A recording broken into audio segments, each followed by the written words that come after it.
Hello folks, welcome back to Providence's Aft Cabin. We're doing questions with Captain Sam. I am your host, Captain Sam.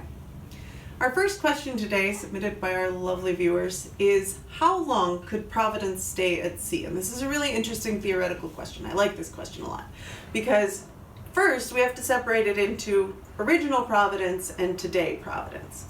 Original Providence could stay at sea if they provisioned correctly, and when I say provisions I mean water, food, supplies, all of the necessary stuff. If they provisioned properly and didn't have the 74-man crew that they did sometimes, you could probably stay at sea for several months. Your key requirement is going to be water. So if you run out of fresh water, nothing for it. You have to go to land to find some. Food stores were also pretty big, but like we've talked about in some of our videos with A.B. Barlow, hardtack and salt pork or salted meat will last for a really long time, so water is really your limiting factor on that.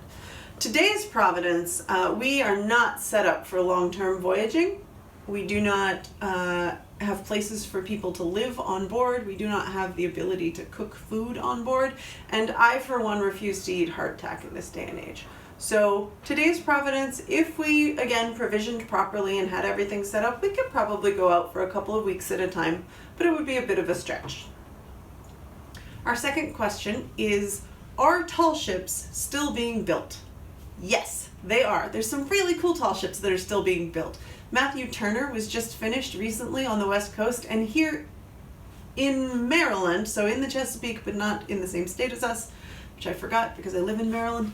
Here in Maryland, the Maryland Dove is being built at the Chesapeake Bay Maritime Museum. It's a really cool project. You should check out their website, and once things are a little more normal, you can go and actually look at it and visit them and talk with some of their shipwrights. One of their shipwrights is actually somebody who used to work here at Providence, and he went over there to continue his sort of shipbuilding education. So it's some pretty cool stuff. Our third question was, what is your favorite part of your job? And that's a really tricky question because I like my job a lot. But I think my favorite part of my job is watching someone teach a skill that I taught them. I really enjoy the sail training aspect of traditional sailing.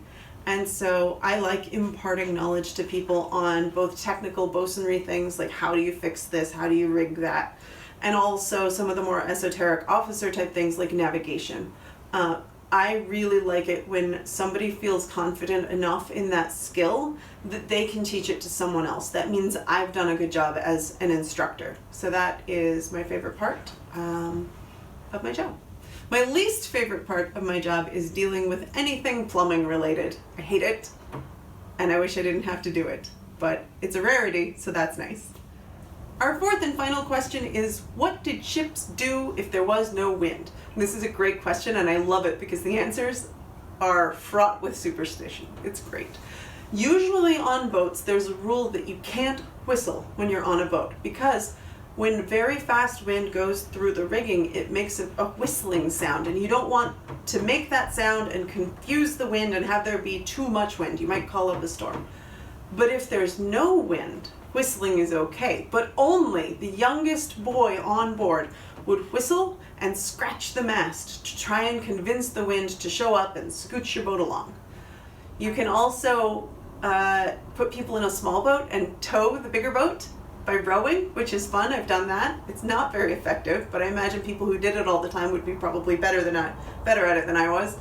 Other options include offering the sea god Neptune gifts to get him to do what you want him to do. It's more common in an attempt to get a storm to calm down, but you could do it if there was no wind. You can offer delicious beverages poured into the ocean.